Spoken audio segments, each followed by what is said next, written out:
Compañeros, compañeras, camaradas, todas, todos, bienvenidas una vez más a Como pez en el agua, este espacio que tenemos en la 4TV, un espacio para todas y para todos ustedes, donde, saben bien, estamos conversando, reflexionando, intercambiando puntos de vista con diferentes personalidades, tradiciones, escuelas de pensamiento, diferentes perspectivas que nos ayudan a entender un poquito mejor este colorido y complejo mundo en el que nos desarrollamos. Hoy nos acompaña un compañero, Óscar Vázquez Muñoz. Así es. Él es filósofo, pero también es músico y activista y militante de la causa de la Cuarta Transformación. Bienvenido. Muchas gracias. Gracias Pues por la invitación. un placer tenerte por acá y para conversar, para saber un poquito de la propuesta filosófica y de la propuesta musical y de la propuesta pedagógica. Pero pues para empezar desde el principio, en el momento cero, ¿quién es Óscar, el filósofo que le dicen? Pues una buena pregunta. Creo que a lo largo de la vida, conforme vamos cambiando con el tiempo, eh, y con nuestras decisiones que tomamos a lo largo de la vida, pues vamos reconfigurando esa manera en que nosotros tendemos a vernos en ese espejo de nuestra propia introspección, ¿no?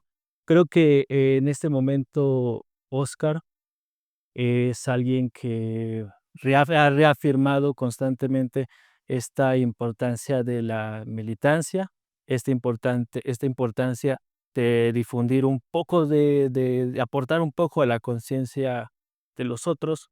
Y, cada vez que me veo esta necesidad por crear, ¿no? Como lo he mencionado en varias ocasiones, la música es uno de los espacios que más, amo en la vida. La música, desde mi infancia siempre ha sido la música un pilar importante de mi vida. Lo mismo se puede decir de la filosofía, la cual, me llevó incluso al estudiar, filosofía ya hace tiempo en la UAM Iztapalapa, pero también el otro pilar que me parece importante en mi vida es esa necesidad colectiva por abrazar, los cambios sociales, no olvidar la historia que siempre nos impulsa y sobre todo, pues, la incertidumbre del futuro. Porque la pregunta sería entonces, ¿cómo llegaste a la filosofía y por qué filosofía y no música? Digamos, a manera profesional, porque sí, haces las 2, Sí, pero al final eres filósofo profesional, ¿no? así es. Y podrías ser también músico profesional. O sea, ¿cómo elegiste o tuviste que elegir una u otra carrera? Es bien interesante, ¿no? Porque la música, como sea, siempre tocaba o siempre estuve inmerso en la música. Cuando yo tenía, 11 años, vivía en el Estado de México. Habían chavos más grandes que yo, y el ambiente de repente era de que, era muy difícil de repente sobrellevar a otras generaciones. Entonces, la misma circunstancia me llevó a tener que agarrar la guitarra, a escuchar a Jimi Hendrix, a Led Zeppelin, a los Beatles, y como para ganarse de repente el respeto de los más grandes, porque luego las generaciones anteriores eran luego la cuestión del bullying o este tipo de presiones sociales. De hecho, ni siquiera se le llamaba bullying. Ni siquiera existía el No concepto de no bullying. tenía el concepto porque era normal que te abusaran, ¿no? Que te madrearan todo el tiempo. Sí, sí, sí, era esta cuestión casi de una especie como de iniciación. Había que ganarse el respeto de los más grandes para luego poder interactuar con ellos, ¿no? Y a mí lo que me salvó fue la música. Sacaba la guitarra y me ponía a cantar canciones de los Beatles, de Led Zeppelin, y las mismas generaciones, los mismos chavos más grandes me decían: "Oye, a ver, enséñame a tocar esto", ¿no? Cuando menos me di cuenta, ya tenemos una banda de rock. Entonces, desde los 11 años ya había estado en bandas de rock. Luego me vine a la Ciudad de México, conocí a amigos geniales que todavía, con los que todavía tengo mucha comunicación. Y fue como en el 2011, 10 que tuve una banda por ahí que se llamaba Los Ordinarios. con un extraordinario músico que Los ahora ordinarios con un extraordinario. caja como los ordinarios ante el extraordinario, ¿no? Y ahí conocí a un chico que fue alguien que me enseñó mucho de música, Pavel García, que ahora toca en una banda que se llama Ultraman MX, que, pues, han tocado en varios lugares. Pero en ese tiempo éramos muy jóvenes y nos poníamos a preguntar qué es la música, improvisábamos. eh, de repente todo era improvisación y salió la idea de hacer un EP que, pues, realmente no tiene no es muy bueno, pero, pues, fue como un intento en sus primeros momentos.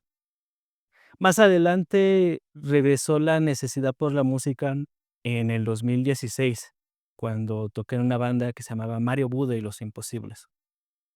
Sacamos un EP como de 8 o 9 canciones.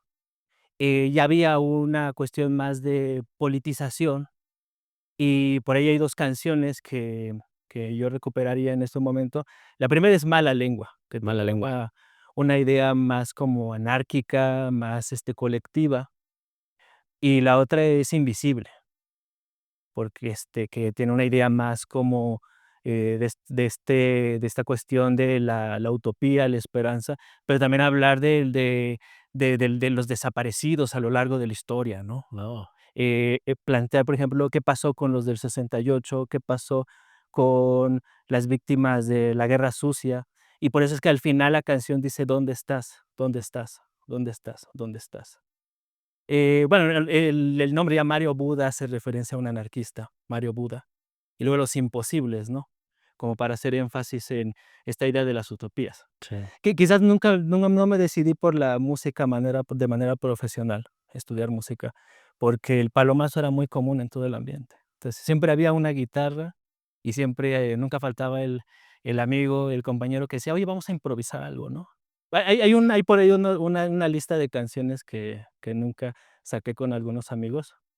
Hace poco, hace 2 años, estaba componiendo por ahí un EP, pero se quedó como un EP nada más así como para los amigos. Pero ya hay la propuesta de uno que otro de los integrantes de esas bandas, decir: "Vamos a publicarlo en YouTube", para que, pues, ahí quede el recuerdo de las La canciones. memoria. Exacto.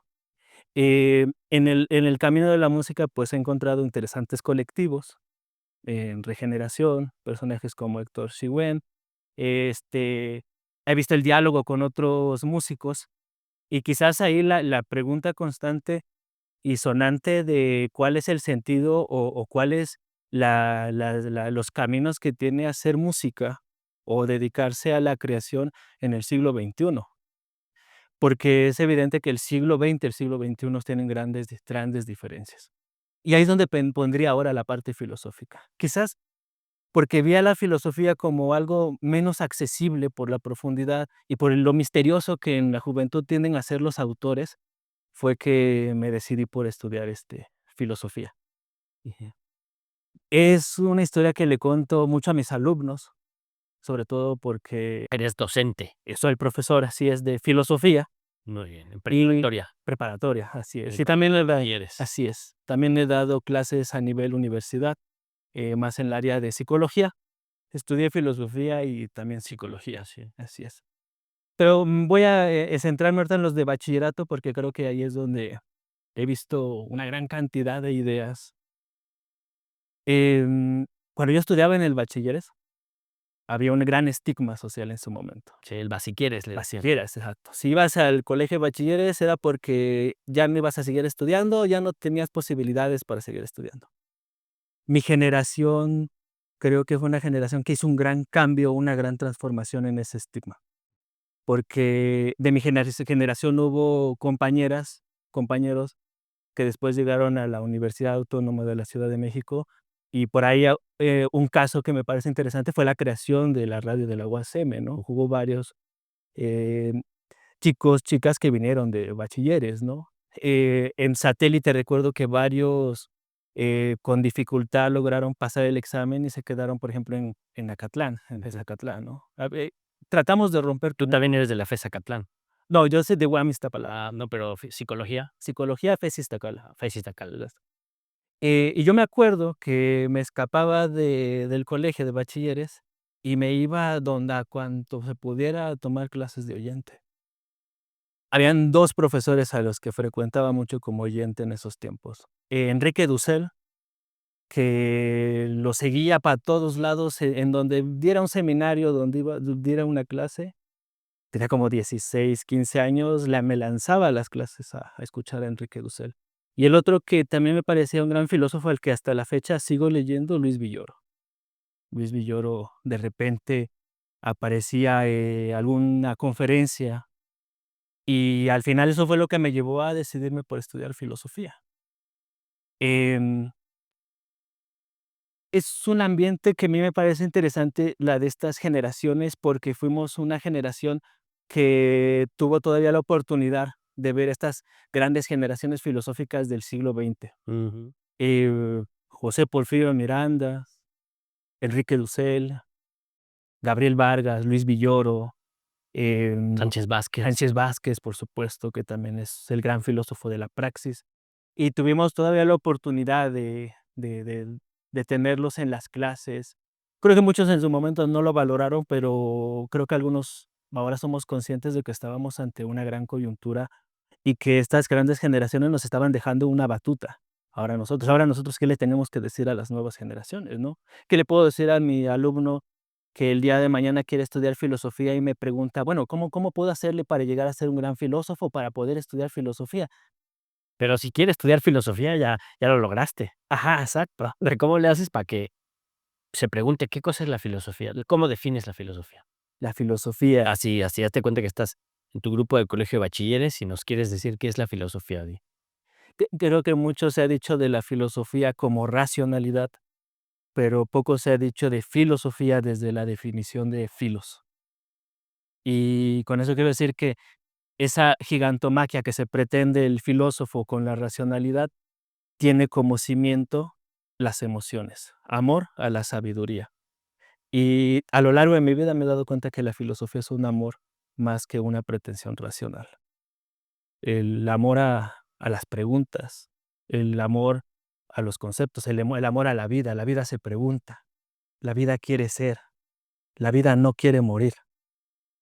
Y en ese sentido, la filosofía es un amor profundo por entender lo incomprendible, lo que no tiene acceso más que a partir de la supuesta razón. Y al menos así es como hoy yo veo esta definición, o mi definición personal de filosofía. Creo que pensar en la filosofía en el siglo XXI implica romper con los esquemas de la filosofía del siglo XX o los últimos esquemas de la filosofía del siglo XX. Y eso quiere decir que eh, hoy hay que retomar la vida filosófica, el compromiso personal de la filosofía y el amor de la filosofía por encima de los reconocimientos académicos o los reconocimientos institucionales. Porque a veces esto nos atrapa y dejamos de pensar con autenticidad los grandes problemas y los grandes sentimientos colectivos. Y aquí viene el tercer pilar de lo que quizás me ha marcado, y es la lucha social, el activismo. Cuando yo tenía 7 años, tuve un tío que perteneció al Partido Comunista. Si le dedicas aquí, ¿no? A tu Le dedico hay unas palabras. Eh, y bueno, él era médico, además fue de esa Gildardo. Gildardo, fue de las generaciones que les tocó el halconazo con Echeverría, Mm. de la primera generación de CCH Sur, y que después se va a Chiapas, ¿no? A dar, consulta gratuita allá, fue un extraordinario militante que los últimos años los vivió con mucha decepción al ver que muchos de sus planteamientos que vio en la juventud se habían desvanecido. Estábamos en la época del neoliberalismo ya. Sí. Eh, Peña y Calderón. Peña y Calderón. Todavía sus últimos años de vida quiso integrarse al movimiento obradorista, pero ya no lo pudo ver ahora. No, ojalá yo hubiera visto Lo que estamos viendo lo que ahora. estamos viendo nosotros. Hubiera llegado otra vez esos sentimientos de esperanza. Esto me lleva desde la infancia, porque era muy común que nos leyera a Lenin, nos leyera a Marx, escuchar a Mercedes Sosa, Daniel Mm. Biglietti, un disco de Estado de Sitio. Nos hablaba mucho de Fidel Castro, de Salvador Allende. Fue una niñez maravillosa porque todo el tiempo nos cuestionábamos este tipo de cosas. Esto me lleva definitivamente a tener que leer a Marx, leer, a teóricos latinoamericanos, ¿no? Y llegar hasta esta parte del ambiente juvenil, ¿no? Esta parte de la militancia. Quizás uno de los acercamientos que a mí me marcaron fue el 2012. Creo que fuimos una generación que vio al 2012 como uno de los pilares fundamentales. Creo que mi generación fue una generación que El 2012 dices con la irrupción del Yo Soy 132 y es fuimos la imposición de Peña, ¿no? exacto, fuimos una generación que se cuestionó si podíamos ser dignos de la herencia de otras generaciones, como la del 68, o otras generaciones que fueron politizadas y muy activas. Nuestra generación no solo se la cuestiona en el ámbito político y de participación, nuestra generación se lo cuestiona en el ámbito creativo. Fue un ambiente en el 2011 y 12 donde era muy común en los foros culturales gente que escribía poesía. Y habían poetas, o decíamos, hay mucha poesía, pero pocos poetas, ¿no? Hay muchos poetas o hay mucha poesía, pocas poesías. Eso es muy arrogante. Era muy arrogante, sí, pero había una pretensión de si podía hacerse poesía en esas épocas, como también si se podía hacer filosofía. Ese ambiente de no hay filosofía en América Latina, que yo creo ya está superado, o esta sensación del filósofo de: "Es que no hacemos filosofía", está en todo nuestro ambiente, ¿no? En el musical también había ese cuestionamiento, y también también profundo, ¿no? Ya lo he dicho en muchas ocasiones, que el rockero mexicano, mucho tiempo se cuestiona si verdaderamente es rockero, ¿no? Y quizás aquí esta canción de a esa gran velocidad, un disparo, Aragán. el Aragán, ¿no? Es que solo soy un mal rock and rollero, Mm. ¿no? Un mal rock and rollero. Este cuestionamiento en nuestra cultura de preguntarse si realmente somos auténticos en lo que hacemos, que yo en lo personal pienso que ya se ha rebasado porque estamos en un ambiente impresionante para lo que Hay mucha hacer. creatividad. Hay mucha creatividad. Se están haciendo muchas cosas Ah, impresionantes el 2012 hace ese parteaguas en tu vida. en mi vida, Sí, y también en el movimiento, ¿no? en el movimiento. Sí, porque se vivió una lucha enorme, pues, una imposición brutal, ¿no? Así es, Peña Nieto toma posesión, con una manifestación y una confrontación y una represión tremenda fuera del Congreso. así es. Y luego viene toda la rearticulación del movimiento obradorista y el relanzamiento para lo que pasaría después, No del estábamos 18. solos.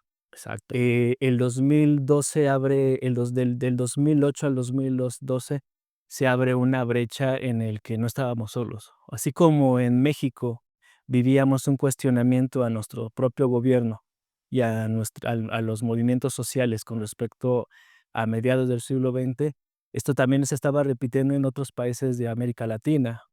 Europa lo ve también con una gran crisis, la crisis económica Sí, que sí, sí. vivió Grecia, Ocho. España. Las juventudes en otras partes del mundo se hacían los mismos cuestionamientos que nosotros. Entonces, la juventud nuestras juventudes en el 2012, se conectaron con otras generaciones en otras partes del mundo. Cuando pensamos que nuestras generaciones no tenían originalidad, llegó una circunstancia que hizo temblar todo nuestro panorama, y hoy creo que nos podemos ver a nosotros mismos y darnos cuenta que somos parte de todo un panorama internacional. De hecho, estamos más conectados que nunca. Sí, muy conectadas con lo internacional. Oye, yo quería también entrarle a este tema del el filósofo profesional, ¿no? Porque, sí tú puedes renegar de la institucionalidad o de la formalidad, ¿no? Un poco porque la filosofía, el filósofo, el filosofar, pues, se hace en el camino y en el trabajo, ¿no? Y en la vida, y tú todavía le agregas la exigencia militante, ¿no? Para ti el filósofo tiene que militar, ¿no? El mío sí. Pero además tú escribes, entonces eso es muy interesante porque es difícil, ¿no? Luego hay tanta producción literaria que pareciera que es cosa sencilla, pero es difícil escribir y es difícil escribir filosofía. O sea, producir, ¿no? Hay como 2 condiciones del filósofo profesional. Uno, que sea, eso lo he oído, ¿no? Sí. No necesariamente lo comparto, pero cumples las 2. Uno, que sea egresado, titulado, y 2 que escriba, que publique. y tú tienes la virtud de publicar, tienes obra que además hay como 2 etapas en tu obra, ¿no? Y digo, yo como lector es lo que alcanzo a ver, ¿no? Una etapa que es la etapa de la publicación de tus primeros 2 libritos, que son este fue el primero, El fin de sexenio, el derrumbe de una tradición, y está hecho con tus manos, o sea, Sí. desde tu cerebro y tu corazón hacia el texto, y luego tú lo armaste con tus propias manos y así lo anduviste distribuyendo. Y Nietzsche también hacía eso. Y luego dice otro librito que es muy interesante, que es de La cartilla moral como una manifestación de la filosofía de la imaginación crítica, Así es. ¿no? También esta primera edición muy artesanal, seguramente en un tiempo, tendrá un valor en sí misma también, ¿no? Además. Y luego reeditaste, ¿no? Publicaste esto de los apuntes para las utopías del siglo XXI y otros ensayos, ¿no? Que ya es un librito más en forma. Y la reedición de La cartilla moral como una manifestación de la filosofía de la imaginación crítica. Entonces tú ya estás, pues, trabajando tu filosofía, tu pensamiento, tu propuesta filosófica, Así es. cosa que es muy interesante porque además estás bastante joven y, y pues eso, qué comentario a esta obra, ¿no? Que ha pasado por estas etapas complejas, ¿no? Tampoco es fácil la edición, tampoco es fácil la publicación en términos prácticos, materiales, ¿no? Hay que picar piedra. ¿Cómo ha sido esa aventura, no? Y luego te hago la otra pregunta. Cuéntanos. Bien, la primera sería retomar otra vez o volver a poner en la mesa la cuestión del filósofo. Eh, mi filósofo personal tiene esas características, A ver, ¿cuáles son? pero la militancia, no perder de vista lo social, lo colectivo. Los maestros están en esa colectividad. Y la otra es que creo que la emoción es fundamental. O sea, si llega un momento en que la misma circunstancia te hace perder el rumbo y cuestionarte si deberías continuar con el camino o ya de una vez dejarlo, ¿no? Yo lo he visto en mi vida docente, ¿no? Alumnos que de repente, por circunstancias personales, ya no quieren seguir en la escuela, ¿no? Y eso es en todo en la vida, ¿no? Llega un momento en la vida en que todo se pone en tu contra o se te hace más difícil y llega la pregunta, ¿debo continuar o debo renunciar? En todos los momentos de la vida, no Mm, solamente en la vida del filósofo. Entonces ahí es donde la emoción juega un papel bien importante, porque la razón puede de repente desvariar, pero si la voluntad desvaría, el edificio se cae por completo, ¿no? Y siempre he creído que para poder mantener la cohesión entre el intelecto y la emoción, hay que mantener siempre estructuras de orden. Y qué bueno que se menciona lo de la disciplina, porque la disciplina no solamente tendría que estar en la academia, sino en muchos aspectos de la vida. Eh, Hay maestros en todos lados, hay maestros en la academia, como hay maestros en la colectividad, y todos pueden hacer la diferencia en cualquier momento. ujú. Eh yo creo en ese aspecto del filósofo, de mi filósofo personal, pero si uno va a la historia de la filosofía, uno puede ver un gran zoológico de la filosofía por todos lados, ¿no? Sí, la gran fauna. Una fauna de filósofos, además, también, de filósofos, ¿no? El filósofo académico que desde las estructuras académicas lanza sus profecías filosóficas. Uno de esos puede ser Enrique Dussel. Enrique Dussel, claro. Aunque Enrique Dussel fue un parteaguas, porque de repente uno lo ve en diferentes Pero esferas. era muy académico, Era muy en la académico, academia. profundamente académico. Sí. El otro filósofo que podría ser el de las editoriales, que vive en el castillo editorial y desde ahí lanza sus profecías filosóficas.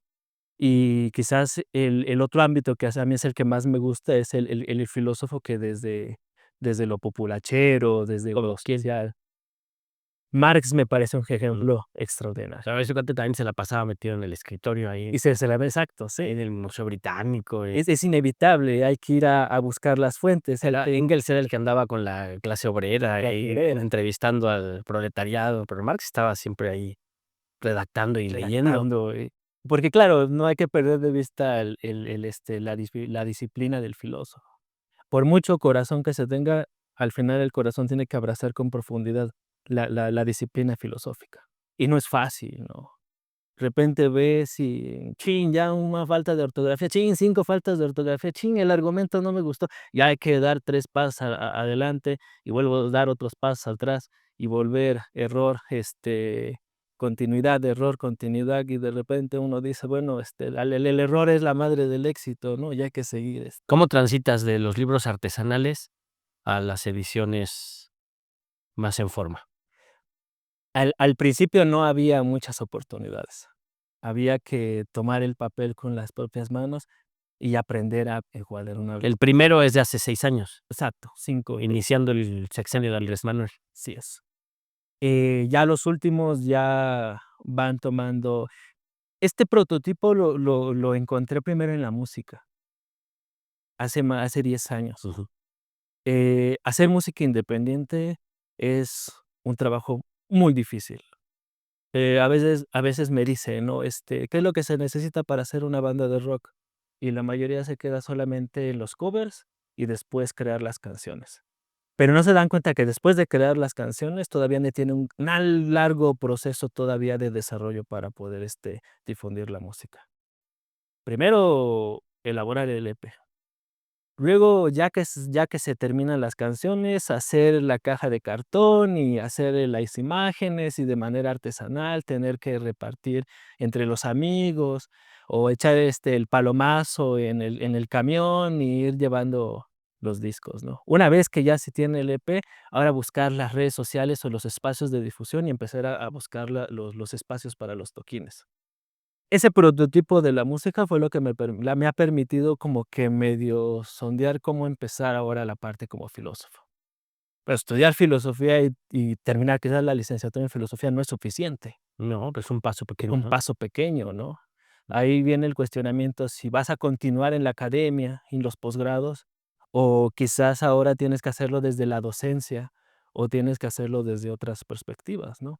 A mí, esa parte me parece crucial y difícil, ¿no? No hay un camino para ser filósofo, hay muchos caminos dentro de la filosofía, Ujú. Al andar se hace camino. al andarse ese camino. Y esta propuesta, a mí me gusta mucho cómo suena y como todo buen concepto se le puede meter y se puede llenar de contenido ad infinitum, ¿no? Pero esto de la filosofía de la imaginación crítica, ¿qué es la filosofía de la imaginación crítica? La idea inicia en el 2012, cuando era la época del Yo Soy 132. Yo estaba en un colectivo, había una poeta, Adriana Gómez, Adriana, este, Jessica. Y nos reuníamos en Xochimilco, en una pulquería. Entonces, era el ambiente de los poetas, Simposio. ajá, sí, lo del las canciones de protesta, ¿no? Mercedes Sosa, eh, y las discusiones, ¿no? ¿Qué vamos a hacer aquí? ¿Cómo vamos a participar desde Xochimilco con todo este bagaje que se está dando juvenil sobre el Yo Soy 132? Que al final da para muchas tesis, porque no solo hubo un Yo Soy 132, Así es, hubo una gran gama, ¿no? claro. Hubo una comunidad que abrazó profundamente a Andrés Manuel, lo seguimos desde el 2006 y nosotros estábamos viendo hacia allá. Y ahí hubo otros esquemas, da para muchas tesis. Y entonces hablábamos en una ocasión sobre Mercedes Sosa y salió esto de que en América Latina, hay una actividad de la imaginación crítica y que la poesía, la filosofía, la creatividad no tiene que olvidar el papel de la imaginación en todos los momentos históricos del ser humano, pero también esta cuestión del pensamiento crítico. Y nunca se me olvidó esas discusiones que tuve hasta que un día me planteé, bueno, si yo quisiera hacer o si yo pudiera seguir alguna corriente filosófica, ¿qué nombre tendría? Y di filosofía de la imaginación crítica. Estaba en una época en la que leía mucha filosofía latinoamericana. A mí me encanta la filosofía latinoamericana porque es profundamente emocional, profundamente emocional. Cuando uno lee a Simón Bolívar, eh, es muy emocional Simón Bolívar. Em, José Vasconcelos de repente peca mucho de emocional. Bueno, que también el signo zodiacal no le ayuda ¿Influye el signo?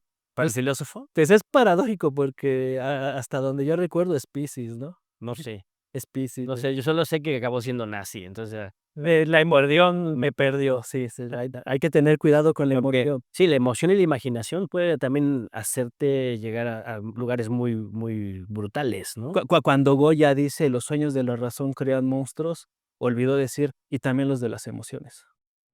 Ahí es donde también exacto, sí. Y por eso es que en el último libro hablo del papel de las utopías, porque la razón y la emoción no puede ir sola, Ajá. Tienen que tener necesito un rumbo. puntos de referencia.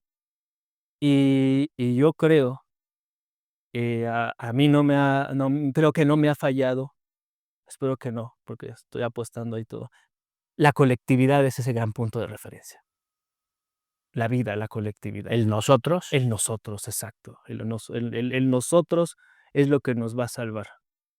El siglo XXI pone muchos retos, ¿no? Hablamos ahora de un neofascismo, estamos hablando de otros procesos de la violencia, estamos ante un momento en que si no abrazamos la memoria, vamos a olvidar las grandes escuelas sociales críticas del pasado y el ambiente geopolítico nos puede arrebasar.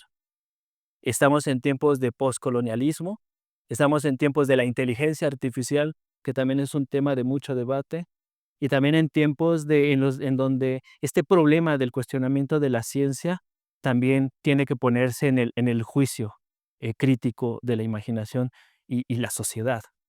La bioética, la Mm, ecología son temas importantes. sí. Ahora, para ir cerrando la charla, a mí me da también mucho interés cómo articulas tú tu experiencia filosófica, tu propuesta, ¿no?, de la imaginación crítica con la docencia y con la formación política, porque también has colaborado en espacios de formación política dentro del movimiento, ¿no? ¿Se articulan estos momentos o son momentos separados, cada uno tiene su lugar? ¿Hay ideas que las comunican? Se articula de lo particular a lo general y de lo general a lo particular. De la formación política, ahí hacías filosofía, debatías filosofía, Así es. ¿sí? Sí, son momentos también importantes. Ahí es donde vi a otro Dussel, ¿no? Ya no es el Dussel académico, sino que ahí vi un Dussel militante. Mm, O sea, ahí me di cuenta que no conocía al maestro. ya, Tantos años viéndolo como estudiante y exacto, uno lo ve como militante después, ¿no? Sí, están conectados. muy bien. Pues, mi queridísimo Óscar, una reflexión final con la que te despidas de nuestro público, ¿alguna última consideración que nos compartas para llevarnos de tarea? Además de invitar a que lean la obra, que la busquen, que nos digas dónde encontramos tu obra, ¿no? Tanto esta, la crítica, la cartilla moral, como una manifestación de la filosofía de la imaginación crítica, ¿no? Que es un texto muy vigente, una serie de ensayos muy vigentes justamente para el tema de la revolución de las conciencias en este momento de nuestro país, y los apuntes para las utopías del siglo XXI y otros ensayos. Los camaradas que los quieran conseguir, que los quieran leer, ¿dónde los pueden encontrar? Pueden, en- Regálanos esa información. pueden encontrarlos en redes sociales. em, Igual si ya le ponen en Google los títulos, ahí pueden encontrarlos. Ahí están los PDFs, Ahí están los PDFs, también están ahí y si lo quieren físico. en Amazon ahorita, ahí está. En Muy bien. Amazon, Pues ahora sí, ¿con qué última reflexión nos despedimos? pues yo creo que una muy importante es pues, pues no perder de vista pues el compromiso social, el, el amor a lo colectivo, Muchas gracias. El amor al prójimo, el amor al prójimo, así ¿sí? es. La base principal de nuestro pensamiento. Muchas gracias por estar con nosotros, Óscar. Gracias por tu obra, gracias por tu trabajo. Muchas Pues gracias. acá vamos a continuar. Allá, usted en su casita, aquí lo escuchó, aquí lo vio, hay que leerle, hay que estudiarle. Vamos a desarrollar esta conciencia crítica, esta imaginación crítica, una filosofía de la imaginación crítica para imaginarnos el mañana, imaginarnos el futuro con justicia, con dignidad para todas y para todos, con igualdad, con democracia, porque este mundo tiene que humanizarse y usted es la actriz, el actor principal para ese proceso de humanización. Comparta el enlace de esta entrevista y de toda la programación de la 4TV. Síganos en las noticias, en las mesas de análisis y pues allá con sus vecinas y sus vecinos, con sus amigas y amigos, con la familia, platique, discuta, organícese, desarrolle la conciencia, porque este es un trabajo muy, muy de la colectividad, como dijo nuestro filósofo. Y recuerde siempre indignarse por la injusticia cometida en contra de cualquier persona en cualquier parte del mundo, porque eso nos hace un poco más humanos cada vez. Hasta luego.